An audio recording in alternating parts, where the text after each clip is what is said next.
అందరికీ నమస్కారం. మేము ఆదిత్య డిగ్రీ కాలేజ్లో చదువుతున్నాము. ఈ సంవత్సరమే మాకు ఓటు వచ్చింది. మేమందరం ఓటుని సద్వినియోగం చేసుకుంటున్నాము. మాకు ఈ సంవత్సరమే ఓటు హక్కు వచ్చింది. మంచి ప్రభుత్వాన్ని ఎన్నుకోవడానికి ఓటు హక్కుని అందరూ సద్వినియోగం చేసుకోవాలని మనస్ఫూర్తిగా కోరుకుంటున్నాము. అందరికీ నమస్కారం. మరి ఓట్ల ఎలక్షన్లో ఓటు వచ్చిన ప్రతి ఒక్క విద్యార్థి కూడా ఫస్ట్ టైం ఎవరైతే ఓటేస్తున్నారో వాళ్ళందరూ కూడా తమ ఓటు హక్కుని వినియోగించుకోవాల్సిందిగా తెలియజేస్తున్నాను. ఎందుకంటే ఈ రాజ్యాంగం వచ్చినప్పటి నుంచి ఇప్పటి వరకు కూడా యువత ఎంతగానో కూడా మన ఈ రాజకీయాల్లో చురుగ్గా పాల్గొనడం వల్ల మనకు సరైన ప్రభుత్వాలు అనేవి ఫామ్ అవుతాయి. ఎప్పుడైతే సరైన ప్రభుత్వం అనేది ఫామ్ అయిందో మనకు కావాల్సినవన్నీ కూడా మనం అడిగి సాధించుకోవచ్చు. ఇప్పుడైతే ఎలాగైతే సెక్టార్లో మనం చూసినట్టయితే విద్యార్థులందరికీ కూడా ఐటీ సెక్టార్లో జాబులు కావాలంటే మనకు మంచి ప్రభుత్వం తెచ్చుకోవాలి. దీనికోసం మనం ఓటు హక్కుని వినియోగించుకోవాలి. ఇప్పటివరకు ఎవరైతే ఓటు హక్కుని వినియోగించుకోలేదో వాళ్ళందరూ కూడా తప్పకుండా తమ తమ ఓటు హక్కును వినియోగించుకొని ఈ ఎలక్షన్లో పాల్గొని మన వంతు సహకారాన్ని మన వంతు కృషిని చేసి మంచి ప్రభుత్వాన్ని సాధించుకుందాం. కాబట్టి ఈ తరుణంలో అందరికీ తెలియజేయడం ఏంటంటే మీరందరూ కూడా వచ్చి ఓటు హక్కును వినియోగించుకొని ఓటు హక్కు శాతాన్ని పెంచి మన ప్రభుత్వానికి సహకరిద్దాం. అందరికీ నమస్కారం. నా పేరు డాక్టర్ బిహెచ్వి రమాదేవి అండి. ఆదిత్య డిగ్రీ కళాశాలలో తెలుగు ఉపన్యాసకురాలుగా పనిచేస్తున్నాను. ఒకప్పుడు ఓటు రావడం కోసం చాలా కష్టపడ్డారు. మహిళలకు ఓటు ఉండేది కాదు, కొన్ని వర్గాల వారికి ఉండేది కాదు, కొన్ని వర్గాల వారికి మాత్రమే ఓటు ఉండేది. అట్లాంటిది ఈరోజు ఒక మంచి ప్రభుత్వాన్ని నిర్మించుకోవడానికి అది మన చేతుల్లోనే ఉంది. ఎందుకంటే ఒక్క ఓటుతో కూడా చాలామంది గెలుపొందిన సందర్భాలు ఉన్నాయి. ఒక మంచి పాలన నిర్మించాలంటే మనం ఓటు హక్కును వినియోగించుకోవాలి. ఓటు వేస్తే మనకేమొస్తుంది, దీనివల్ల ప్రయోజనం ఏముంది అని చెప్పి చాలామంది చదువుకున్న వాళ్ళు కూడా, విద్యావంతులు కూడా అలసత్వం చూపిస్తున్నారు. ఓటు వేయటం మానేస్తున్నారు. కొంతమంది నోటా కన్నా వేస్తున్నారు, మిగతా వాళ్ళు అది కూడా చేయటం లేదు. అందుకని ఈ ప్రభుత్వం ఒకటి, నువ్వు నచ్చని ప్రభుత్వం మార్చాలన్నా, నచ్చిన ప్రభుత్వాన్ని నిలబెట్టాలన్నా అది మొత్తం నీకే ఉంది. మనకి రాజ్యాంగం మనకి ఇచ్చిన హక్కును మనం సద్వినియోగం చేసుకోవాలని కోరుకుంటున్నాను. నేను అందరూ ఓటు హక్కును వినియోగించుకోండి. ఓటు వేయడం మన బాధ్యత. ధన్యవాదాలు. నా పేరు డాక్టర్ జీవీఎస్ నాగేశ్వరరావు. ఆదిత్య కాలేజీలో వర్క్ చేస్తున్నాను. ఓటు అనేది చాలా పవిత్రమైంది. ప్రజాస్వామ్య దేశాల్లో ఈ ఓటుకి చాలా ప్రాముఖ్యత ఉంది. ఈవెన్ ప్రభుత్వాలే ఒక్క ఓటుతో చేంజ్ అవి చాలా చూస్తాం మనం. ప్రతి ఒక్కళ్ళు ఓటును వినియోగించుకోవాలి. ఈ సందర్భంగా మేము చాలా కార్యక్రమాలు చేసాం. ప్రలోభాలకు లొంగవద్దు, ఓటు హక్కును అమ్ముకోవద్దు, అలాగే అందరూ ఓటు చేయండి, ప్రజాస్వామ్యాన్ని కాపాడండి, ఇలాగా. సో ముఖ్యంగా నేను చెప్పేది ఏంటంటే, కొత్తగా ఓటు వచ్చిన యువత యువకులు అందరూ ఈ ఓటు హక్కును సద్వినియోగం చేసుకుంటారని భావిస్తున్నాను. Thank you. రాష్ట్ర ఓటర్ మహాశయులందరికీ విజ్ఞప్తి అండి. నేను రాజమండ్రి నుంచి మాట్లాడుతున్నాను, నరసింహమూర్తినండి. మనం ఒక రాష్ట్ర ముఖ్యమంత్రిని కానీ మన రాష్ట్ర ప్రజానాయకుడిని ఎన్నుకోవాలి అంటే, సరైన నాయకుడిని ఎన్నుకోవాలి అనేది మన చేతిలోనే ఉందండి. అంటే మన భవిష్యత్ అనేది మన చేతిలో ఉంది. అంటే ఓటు హక్కు అనేది మన విధి అండి. మన ప్రాథమిక హక్కులు ప్రకారంగా మనకు ఒక విధి అది. ఆ విధి ప్రకారంగా మనం మన ఓటు హక్కుని ఖచ్చితంగా వినియోగించుకుని తీరాలి. నేను కూడా ఓటు హక్కు వినియోగించుకుంటున్నాను. కాబట్టి చదువుకున్న ప్రతి ఒక్కరూ చదువు లేని వాళ్ళతోటి కూడా చెప్పి మరి మన రాష్ట్ర భవిష్యత్తుకి ఒక ఉత్తమ నాయకుడిని ఎన్నుకోవాలి. కాబట్టి దానికి ప్రతి ఒక్కరూ కూడా భాగస్వాములై ఈ ఓటు హక్కుని వినియోగించుకుని ఉత్తమ రాజకీయ నాయకుడిని మనం ఎన్నుకుని మన రాష్ట్ర భవిష్యత్తుని ఈ 5 సంవత్సరాల పాటు మనం అభివృద్ధి పదంలో నడిపించుకోవడానికి ఎవరైతే ఉత్తమలో వాళ్ళని మనం ఎన్నుకోవాల్సిందిగా నేను కోరి ప్రార్థిస్తున్నాను. నమస్కారం. నా పేరు మొహమ్మద్ ఖాదర్ ఖాన్. నేను ముస్లిం వెల్ఫేర్ అసోసియేషన్ అధ్యక్షుడిని. ముఖ్యంగా రేపు రాబోతున్న ఎలక్షన్ సంబంధించి ఒక విజ్ఞప్తి నేను చేయదలుచుకున్నాను. అది ముఖ్యంగా ఏమిటంటే, మనం అందరం తప్పకుండా ఓటు వేయాలి. ఓటు వేయటంలో ఎటువంటి బద్ధకం చేయకూడదు. రాజ్యాంగం ప్రసాదించిన హక్కుల్లో చాలా ప్రథమమైన హక్కు ఓటు వేయటం. ఆ ఓటు వేయటం అనేది మన బాధ్యత. మొన్న హైదరాబాద్లో జరిగిన ఓటింగ్లో ముఖ్యంగా ముస్లింల సరళి చాలా బాధాకరంగా ఉంది. 30 నుండి 40 దాటలేదు. ఇలాంటి సందర్భంలో మనం మంచి ప్రభుత్వాన్ని ఎలా ఎన్నుకోగలం? అందుచేత తప్పకుండా ఆలోచించి పెద్ద సంఖ్యలో ఒక పండగలా పాల్గొని అందరూ ఓటు వేయాలని విజ్ఞప్తి చేస్తున్నాను. దయచేసి ఓటు వేయటం విషయంలో ఎటువంటి మీరు అజాగ్రత్త తీసుకున్నా అది మరొకరికి పడే ప్రమాదం కూడా ఉంది. కాబట్టి తప్పకుండా మీ ఓటుని సద్వినియోగం పరచుకోండి. మీ బంధువుల్ని, మిత్రుల్ని, అందరినీ తీసుకుని ఒక పండగ వాతావరణంలో వెళ్ళి మనం అంతా కలిసి ఈ ఓటు వేయాలని నేను విజ్ఞప్తి చేస్తున్నాను. సెలవు. ప్రభుయేసు నామములో అందరికీ శుభాకాంక్షలు. మన భారతదేశం, మన భారత రాజ్యాంగం మనకిచ్చినటువంటి గొప్ప ఆయుధం మన యొక్క ఓటు హక్కు. కనుక మే 13వ తారీఖున అందరూ తప్పనిసరిగా మీ యొక్క పవిత్రమైన, శక్తివంతమైన ఓటు హక్కును వినియోగించుకొని మంచి ప్రభుత్వాన్ని ఏర్పాటు చేయడంలో మీ వంతు కృషి చేయమని మనవి చేస్తూ ఉన్నాను. మంచి ప్రభుత్వం, అందరినీ సమానత్వంగా చూచే ప్రభుత్వం, అన్ని మతాల వారిని, జాతుల వారిని, మరి ముఖ్యంగా పేదల పట్ల, నిరుపేదల పట్ల శ్రద్ధను కలిగి ఉన్నవారిని, మన భారతదేశాన్ని ముందుకు తీసుకువెళ్ళగలిగే ప్రభుత్వాన్ని మంచి ఆలోచన చేసి ఎన్నిక చేయమని మీ అందరినీ కూడా ప్రాధేయపడుతూ, ఆశిస్తూ, ప్రార్థిస్తూ ఉన్నాను. అందరికీ ధన్యవాదములు.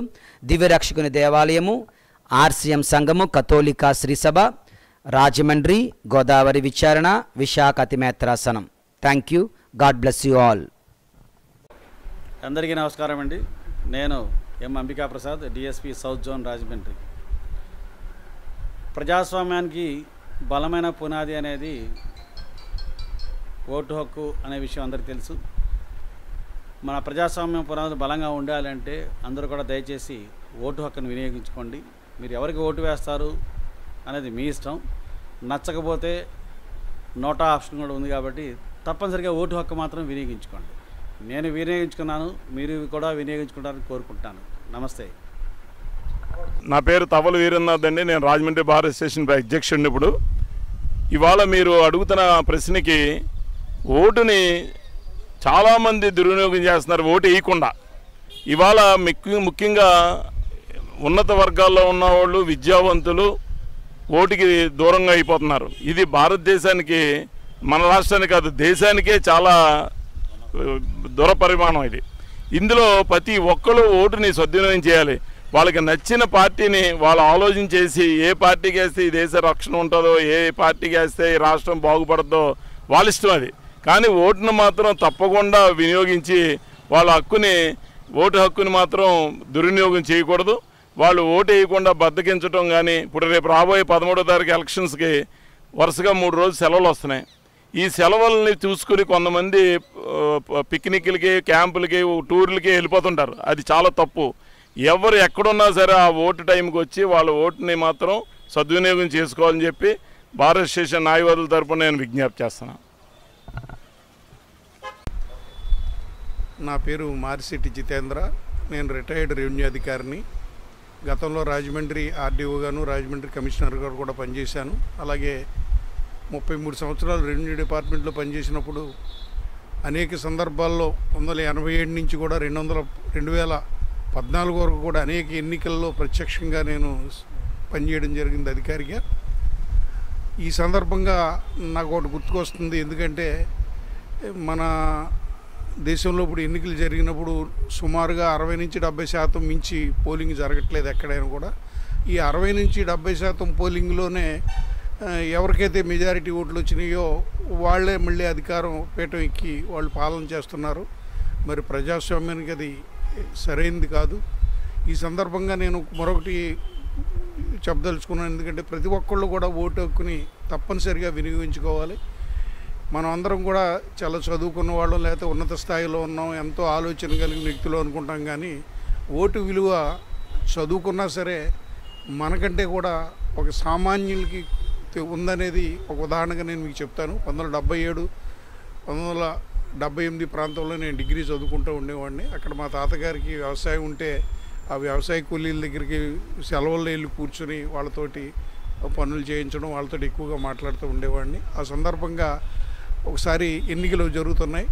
నాకు అప్పటికి ఓటు హక్కు లేదు. కానీ మర్నాడు ఎన్నికలు ఉన్నాయనగా మా కూలీలతోటి మీరు రేపొద్దున్న అందరూ కూడా పనికి రావాలి ఎట్టి పరిస్థితుల్లోనూ, లేకపోతే మీరు మా తాతగారితో చెప్పి మిమ్మల్ని పనిలోకి రావద్దని చెప్తానంటే వాళ్ళందరూ కూడా ఒకేసారి చాలా గట్టిగా చెప్పారు. ఏమనంటే మేము తప్పకుండా ఓటు వేయాలి, మేము ఓటు వేయకపోతే మా ఓటు చనిపోతుంది, ఓటు చనిపోయిందంటే మేము చచ్చిపోయినట్లే, అంచేత మేము తప్పనిసరిగా ఓటేస్తాం, మీరు ఒకవేళ పనిలోకి రావద్దని చెప్పినా సరే వేరే చోట పనిలోకి వెళ్తాం, కానీ మీ పని కోసం మేము మా ఓటుని వేయకుండా ఉండడం లేదని చెప్పారు. అంటే దీన్ని బట్టి ఏంటంటే అర్థమవుతుందంటే ఇప్పుడు దాదాపు 47 సంవత్సరాల క్రితం వాళ్ళు చెప్పింది మరి చదువులు ఏమీ లేకపోయినా సరే ఏమాత్రం కూడా అక్షర జ్ఞానం లేని వాళ్ళే ఓటు గురించి అంత స్పష్టంగా చెప్పగలిగినప్పుడు మనం ఈ అదే ఉన్నత స్థాయిలో ఉన్నాం, లేకపోతే ఉన్నతంగా చదువుకున్నాం, ఉన్నతంగా ఆలోచిస్తున్నాం అనుకున్న వ్యక్తులు కూడా ఓటింగ్ రోజున మనం ఓటింగ్ కేంద్రానికి వెళ్ళకుండా ఇంటి దగ్గర ఉంటున్నాం. అలా చేయొద్దని మీ అందరికీ విజ్ఞప్తి చేస్తున్నాను. ప్రతి ఒక్కళ్ళు కూడా తమ ఓటు హక్కుని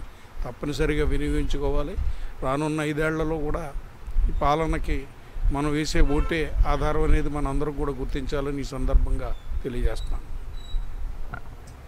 నమస్తే అండి, నేను కుక్కల శాషగిరిని అండి. నేను ఆటో తోలుతా అండి.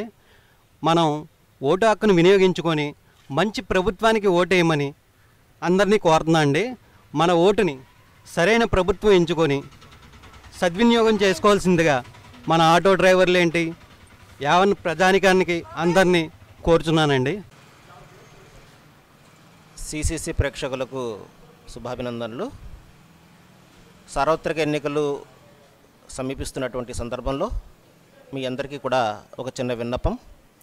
ఓటు హక్కు అనేది రాజ్యాంగం మనందరికీ కల్పించినటువంటి ఒక హక్కు.